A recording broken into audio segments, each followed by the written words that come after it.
welcome to the deep dive. Hmm. Today, we're jumping into something a little different.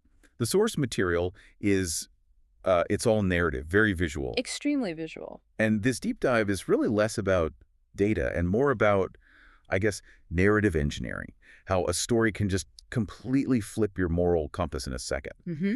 So our mission is to sort of grasp the shocking structure of this whole sequence. It takes what seems like a simple missing persons case and just blows it up into this huge question about justice. Right.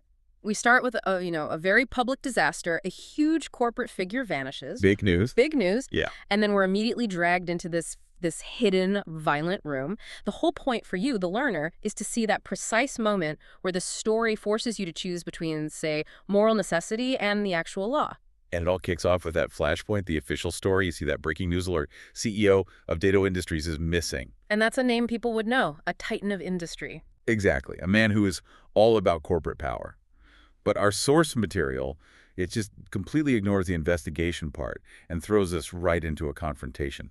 It's such a deliberate contrast. You go from the bright lights of the media talking about this powerful CEO to this dark, brutal, confined space. Yeah. The narrative doesn't want you to feel the public's concern. It wants you to feel the immediate visceral terror of the man they're all looking for. Okay, so let's unpack that opening scene. Yeah. While the world is out there searching for CEO, no, we get dropped into this hidden room, and the man we see, it's him. It is. But he's not a CEO anymore. He's been completely dehumanized. Right. I mean, he's a huge guy, physically, but he's been severely beaten, he's kneeling in pools of his own blood, and he's just desperately pleading for his life. It's a perfect example of what you'd call power inversion. I mean, think about who this man was just a few days ago. Signing deals, running a company. Exactly. Yeah. Issuing commands, and now all of that authority is just stripped away. He's just a man who is terrified of dying. We hear him begging, crying out, "Please spare me," and frantically saying, "I really didn't do anything." The psychological weight of those pleas is. Yeah. It's immense. Yeah. Your first instinct is to feel for this beaten man, even though you know nothing. Of course. He's screaming, "I'm reflecting on my actions. Please, please spare me. I don't want to die." For a guy used to having total control, that is the ultimate humiliation. And that deep dive into his primal fear is so crucial because it's designed to make you recoil from the person causing it. The aggressor. The aggressor, yeah. He's just this figure of darkness. The source gives him these, striking red eyes, and he's holding a heavy, blunt instrument, a hammer, or maybe a mallet. You know, that's a great point about the hammer. It feels personal. It's not a precise weapon. It's not a gun or a knife. It's brute force. It suggests a kind of messy, immediate retribution. And when the CEO is on the floor begging for mercy, the aggressor's only response is just the coldest possible question: spare you. Wow. And that single line just challenges everything. It hints that maybe, just maybe, this person on the floor doesn't deserve any pity at all. It moves the whole dynamic beyond a simple interrogation. He's not looking for information. No. He's issuing a judgment. The source material is basically asking you, the listener, who is the real monster here? The man pleading for his life or the dark figure holding the hammer? And that question gets answered almost immediately with this just escalating visceral violence. The narrative takes a very sharp turn. We see the hammer raised up high. You see it illuminated in the darkness. And then the strike. The visual of the impact. The graphic detail is, I think, necessary for the story's punch.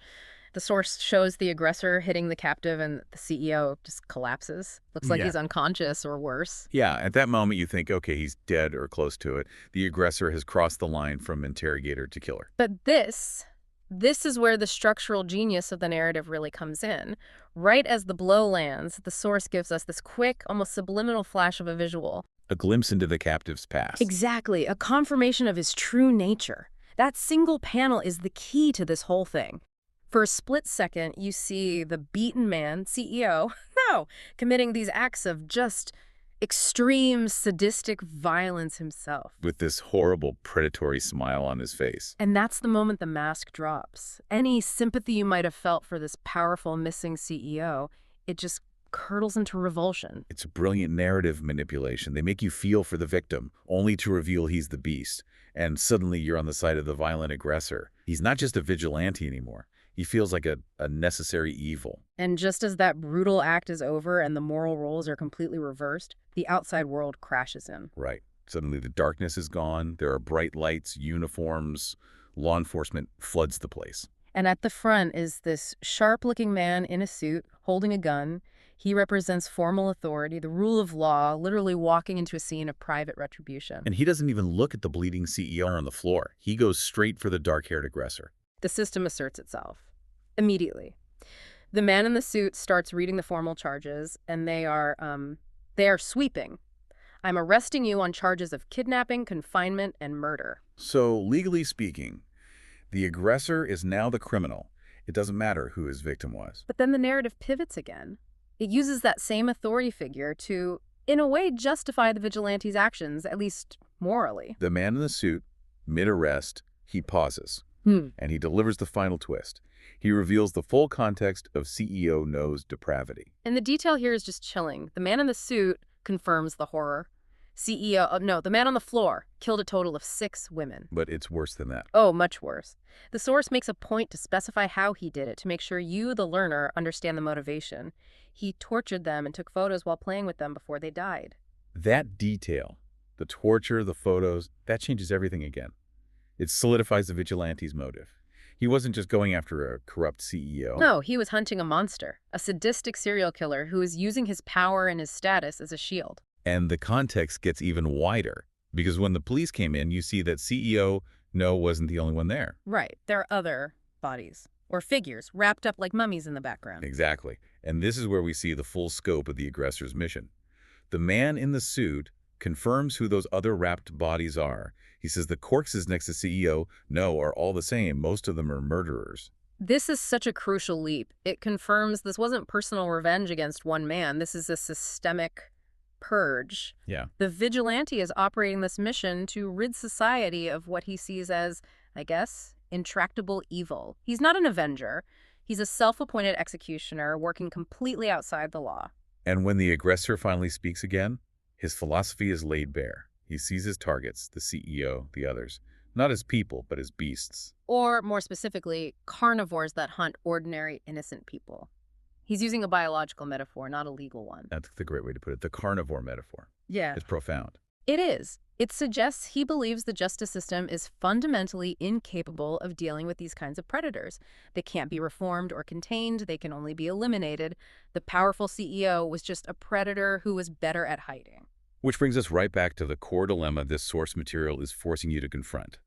On one side, you've got CEO No, public success story, private sadistic killer of 6 women. And on the other, you have the aggressor, now under arrest for kidnapping and murder, but whose victims were all apparently monsters themselves. So what does justice even look like here? Well, the conflict isn't just good versus evil. It's process versus outcome. The authority figure, the man in the suit, he represents legal process. You cannot break the law no matter how good your motive is. But the vigilante represents the moral necessity of stopping that evil when the process fails. And it's so disturbing how the story uses CEO No's high status to hammer that point home. His corporate power, his money, his reputation, that's what let him operate for years, hidden in plain sight.